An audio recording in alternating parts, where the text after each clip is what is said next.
Salam, Horas, Menjo Jua, Jua Jua, Yahoo, salam keselamatan. Selamat bertemu kita dalam channel ini Bapak Ibu saudaraku yang terkasih, yang sekarang kita gunakan untuk menafsirkan apa yang menjadi epistel pada tanggal 22 Juni tahun 2025 di gereja jemaat kita. Minggu yang pertama sesudah Trinitas itu.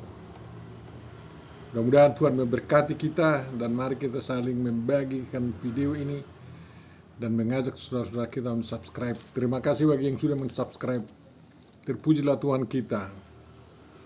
Untuk memulai perenungan kita, Bapak Ibu saudara yang terkasih, marilah kita terima penyertaan dari Tuhan kita. Kasih karunia dan damai sejahtera dari Allah Bapa kita dan dari Tuhan Yesus Kristus menyertai kamu. Amin.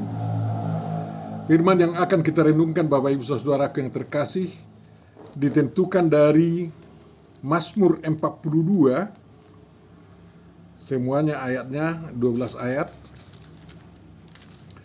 yang diberi judul oleh Kerinduan kepada Allah. Mari kita baca Mazmur 42 ayat 1 sampai 12. Seperti rusa yang merindukan sungai yang berair, demikianlah jiwaku merindukan Engkau, ya Allah. Jiwaku haus kepada Allah yang hidup. Bilakah aku boleh datang melihat Allah? Air mataku menjadi makananku siang dan malam, karena sepanjang hari orang berkata kepadaku, di manakah Allahmu? Inilah yang hendak ku ingat, sementara jiwaku gundah gulana. Bagaimana aku berjalan maju dalam kepadatan manusia, mendahului mereka melangkah ke rumah Allah dengan suara sorak-sorai dan nyanyian syukur, dalam keramaian orang-orang yang mengadakan perayaan. Mengapa engkau tertekan, hai jiwaku, dan gelisah di dalam diriku? Berharaplah kepada Allah, sebab aku akan bersyukur lagi kepadanya, penolongku dan Allahku. Jiwaku tertekan dalam diriku, sebab itu aku teringat kepadamu dari tanah sungai Jordan dan pegunungan Hermon, dari gunung Mizar. Samudra raya berpanggil-panggilan dengan deru air terjunmu. Segala gelora dan gelombangmu bergulung melingkupi aku. Tuhan memerintahkan kasih setianya pada siang hari, dan pada malam hari aku menyanyikan nyanyian, suatu doa kepada Allah, kehidupanku. Aku berkata kepada Allah, gunung batuku, mengapa engkau melupakan aku? Mengapa aku harus hidup berkabung di bawah impitan musuh? Seperti tikaman maut ke dalam tulangku, lawanku mencela aku, sambil berkata kepadaku sepanjang hari, di manakah Allahmu? Mengapa engkau tertekan, hai jiwaku? Dan mengapa engkau gelisah di dalam diriku? Berharaplah kepada Allah, sebab aku bersyukur lagi kepadanya, penolongku dan Allahku. Demikian firman yang akan kita renungkan Bapak Ibu saudaraku yang terkasih. Tentu saja yang berbahagia adalah orang yang mendengarkan, memelihara, menghayati, memahami dan menghayati serta mengamalkan firman Tuhan dalam perbuatan-perbuatan baik. Amin. Tuhan Bapa Surgawi, terima kasih atas firman yang telah dibacakan bagi kami, dan kami akan memperjelasnya lagi, membacanya sambil merenungkan apa yang menjadi pelajaran dari firman-Mu tersebut. Untuk itu bukalah hati dan pikiran kami, serahi kami Tuhan, sehingga kami memahami kehendak-Mu dan keinginan-Mu serta suruhan-Mu di dalam Yesus Kristus Tuhan kami. Amin.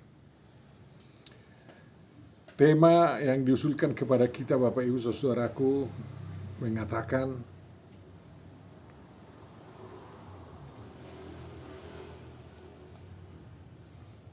Yesus menaklukkan roh jahat. Tentu saja tema ini didasarkan pada perikop Evangelium Lukas 8 ayat 26 sampai 39. Jadi Yesus menaklukkan roh jahat, kita ganti dengan mengatakan Allah menuntun kita menaklukkan roh jahat, atau Tuhan menaklukkan roh jahat sehingga kita tidak jatuh karena pencobaan-pencobaan yang datang kepada kita. Mazmur 42 ini merupakan awal dari jilid 2 kitab Mazmur kita yang terdiri dari 5 jilid tersebut. Penjilidan Mazmur ini sebenarnya hanya sekedar mengikuti penjilidan 5 kitab Musa, Kejadian, Keluaran, 5, Bilangan, Ulangan, tapi isinya tidak sejajar dengan itu. Mazmur 42 ini mau mengajak kita memulai seperti di jilid kedua ini tentang kerinduan kita bersama Tuhan. Mazmur ini ditulis oleh Bani Korah bersama 11 mazmur lainnya. Kalau kita menghitung Mazmur 43 sebagai lanjutan dari Mazmur 42. Jadi sedikitnya 13 atau 12. Bani Korah itu adalah keturunan dari Korah, anak cucu cicit daripada Lewi, imam itu. Jadi Korah itu anak Kehat, ada saudara-saudaranya yang lain. Korah itu karena melawan Musa dan Harun dihukum oleh Tuhan bersama Datan dan Abiram, ya, di mana Tuhan membuat tanah menganga untuk menelan mereka. Anak-anak Datan dan Abiram ikut ditelan, tetapi anak-anak Korah tidak ikut ditelan, tidak mati. Demikian berita yang kita dengar dari 2 Tawarikh 20 ayat 19. Bapak Ibu saudaraku yang terkasih, sebenarnya yang paling terkenal sebagai penyanyi di dalam kitab Mazmur atau dalam sejarah kerajaan Israel itu adalah Bani Asaf, Bani Heman dan Yedutun. Kita dengar pertama sekali bahwa Bani Korah, keturunan Korah yang dihukum Tuhan ikut bernyanyi di bait suci atau di Kenisa sewaktu Raja Yosafat ya menanya Tuhan apakah dia akan berperang melawan bangsa Edom dan bangsa Moab yang datang menyerbu mereka. Rakyat menanyakan, Tuhan bersama-sama dengan Raja Yosafat, dan Tuhan menyetujui agar Yosafat itu maju berperang dan Tuhan akan mengalahkan mereka. Tetapi harus hadir di medan perang. Dan waktu itulah Bani Korah berdiri bernyanyi sekuat suaranya, menyanyikan puji-pujian kepada Tuhan. Dan bahkan lembah Yosafat itu menjadi dinamai lembah pujian pada Tuhan. Yosafat menang.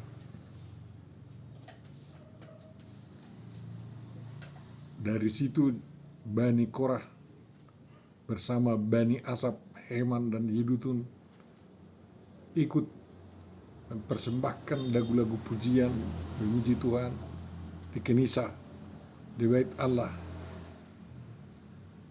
Tapi sampai kapan mereka ikut kita tidak tahu. Saya yakin sampai bait Allah diruntuhkan oleh Nebukadnezar pada tahun 587.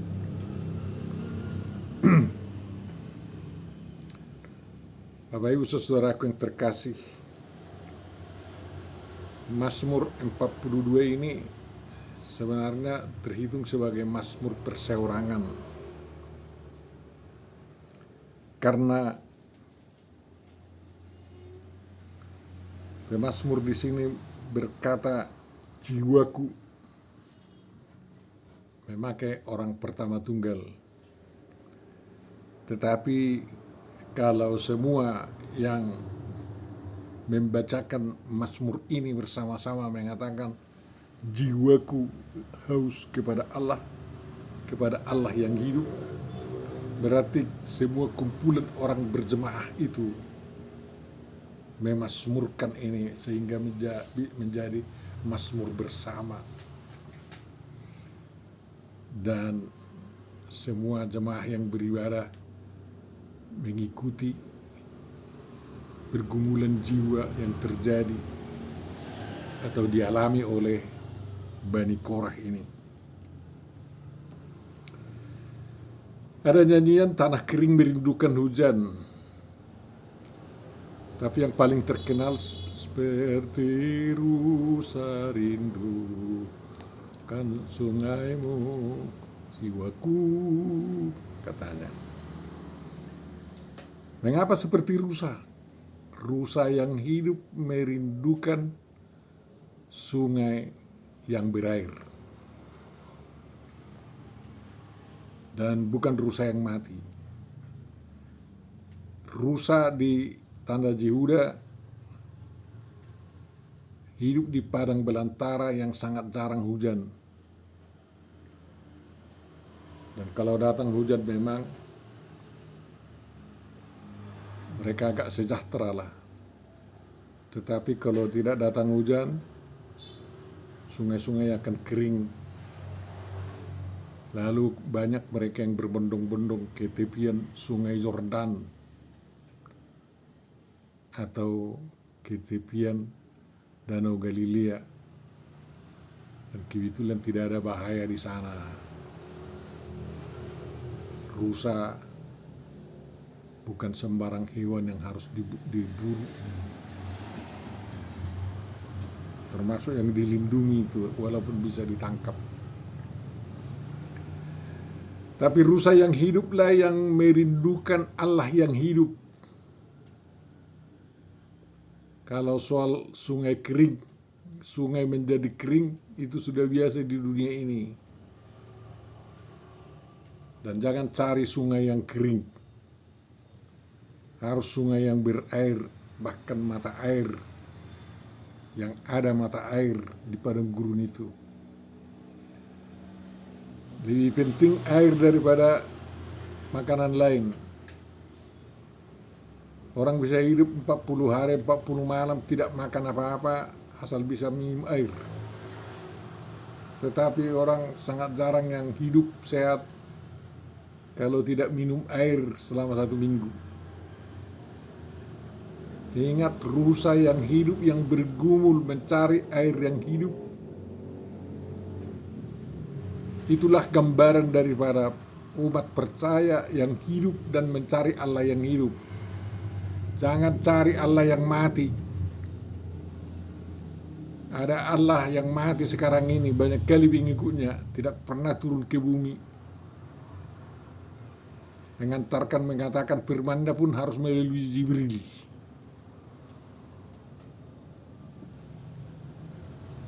Dewa Otiosus itu, dewa yang jauh dari bumi. Mereka sembah-sembah itu tapi jauh. Kita tidak tahu entah itu hidup atau enggak. Karena mereka tidak mendengarkan Allah yang hidup itu. Kalau dikatakan hidup, mereka mendengar ayat-ayat suci mereka yang dikatakan diwahyukan kepada malaikat Jibril, bukan kepada dewa, kepada nabinya. Dan malaikat Jibrilnya yang menyampaikan kepada dewanya, kepada nabinya. Kalau kita, Yesus mengatakan, akulah air kehidupan, ya. Sewaktu Tuhan Yesus bercakap-cakap dengan perempuan Samaria itu di sumur itu, ya, minta air 1 teguk. Kalau kau tahu yang jumpa dengan kau akan minta air hidup dari dia, kata. Karena siapa yang minum air yang kuberikan tidak akan haus selama-lamanya, tetapi bahkan menjadi sumber mata air sampai ke kekekalan. Luar biasa itu. Tuhan Yesus mengatakan apabila orang melihat dirinya sudah melihat Allah Bapa. Maka lihatlah Tuhan Yesus kalau kau merindukan kapan kau mau bertemu dan melihat Allah. Kamu tidak temukan Allah dari agama lain, dari agama manapun. Tetapi dari agama Kristen, dari iman Kristen, kau pasti bisa bertemu Allah. Karena melihat Tuhan Yesus adalah melihat Allah. Bapak Ibu Saudaraku, di dalam keremukan jiwanya pemazmur ini terus mengeluarkan air mata. Air mata kesedihan. Sebagai bukti bahwa dia bergumul habis-habisan dalam menjawab segala tantangan yang terjadi dalam kehidupannya. Dia sangat bersedih karena dia dibully, dihina, diejek-ejek. Di mana Allahmu, katanya. Tidak beda seperti orang yang dilemparkan, orang-orang yang menyalibkan Yesus itu kepada Yesus. Jadi Allah yang entah datang nanti si Elia menolong dia, katanya. Kalau dia anak Allah, turunlah dia dari salib itu, katanya. Kita orang percaya mengatakan selalu diejek, di mana Allahmu? Bahkan kita diejek mengatakan, kalian kan tidak penyembah Allah, kalian menyembah manusia, katanya. Karena dianggapnya Tuhan Yesus itu tidak penampakan Allah Bapa yang di surga. Oleh karena penghinaan itu memang air mata keluar. Tetapi kita harus bertahan terus. Ya. Kita harus bertahan terus.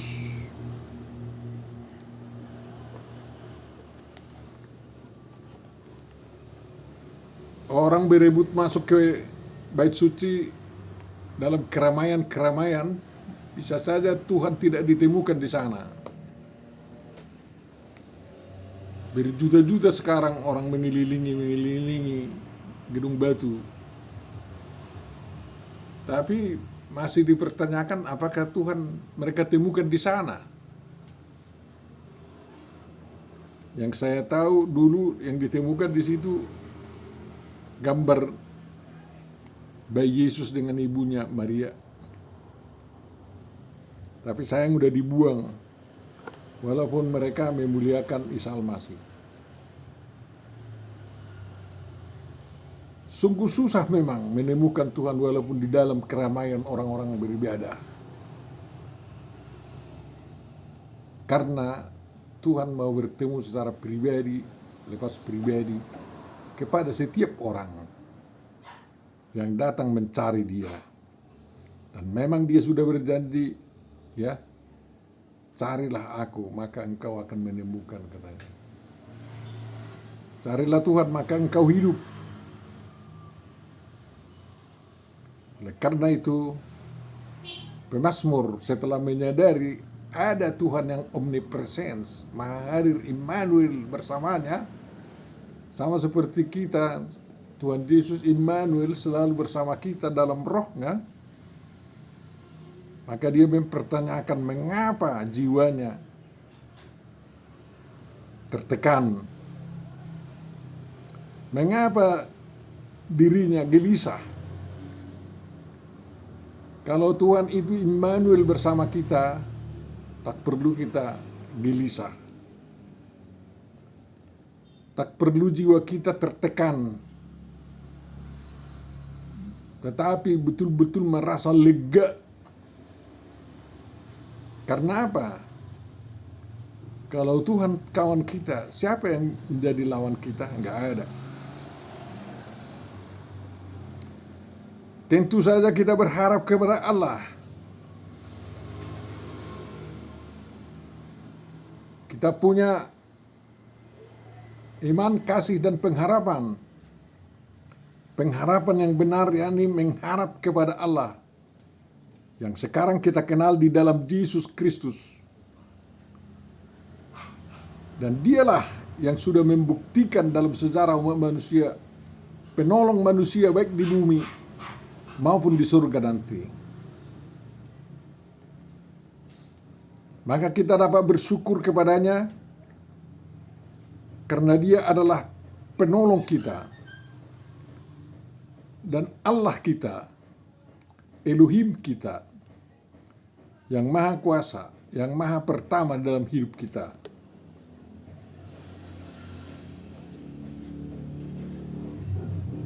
Mari ingat seperti pemazmur tentang sungai Yordan yang penuh dengan air sejuk, tentang pegunungan Hermon yang di sana ada es, ya, yang mengalir sungguh sejuk. Di sana Gunung Misar, tempat es dapat ditemukan. Kalau kita pergi ke laut, ada samudra yang bergulung-gulung. Kalau kita pergi ke gunung, ada air terjun. Gelombang-gelombang laut yang bergulung-gulung itu sudah menjadi sahabat kita oleh karena kehadiran Yesus. Karena kita diajari berselancar di gelombang-gelombang laut itu sehingga kita tidak haram, tidak tenggelam. Dan di Gunung Hermon selalu menjadi perbekalan air bersih, memenuhi Danau Galilea dan Sungai Jordan, tempat rusa-rusa bisa minum air bersih, air tawar tanpa bayar. Demikianlah Gunung Hermon Tuhan di sorga sana selalu mengalirkan berkat-Nya kepada kita, sehingga kita selalu mendapat air kehidupan di dunia ini tanpa bayar. Sehingga tidak ada alasan bagi kita, jiwa kita tertekan, melainkan kita beroleh kelegaan. Tuhan telah memerintahkan kasih setia-Nya pada siang hari 24 jam satu hari dari surga kepada kita para pengikut-Nya yang setia. Mari kita jawab itu dengan menyanyikan nyanyian-nyanyian dan doa kepada Allah kehidupan kita itu. Tuhanlah yang menjadi gunung batu kita. Dia tidak pernah melupakan kita.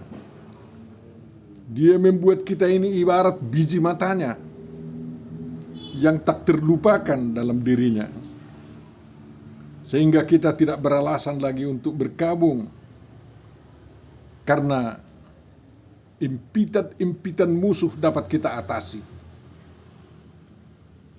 Kita diajari untuk menangkis segala panah iblis. Walaupun tikaman maut mau memburu tulang kita, ya, dengan penuh penghinaan yang luar biasa, kita dapat lolos kalau memakai perisai Tuhan. Perisai Tuhan itu pertanda bahwa kita bersama Tuhan. Marilah miliki jiwa yang lega, yang segar, dan tak usah gelisah, melainkan dapat hidup tenang mengerjakan pekerjaan yang luar biasa di tengah-tengah hiruk pikuknya dunia ini, demi keselamatan dunia, karena itu adalah tugas kita.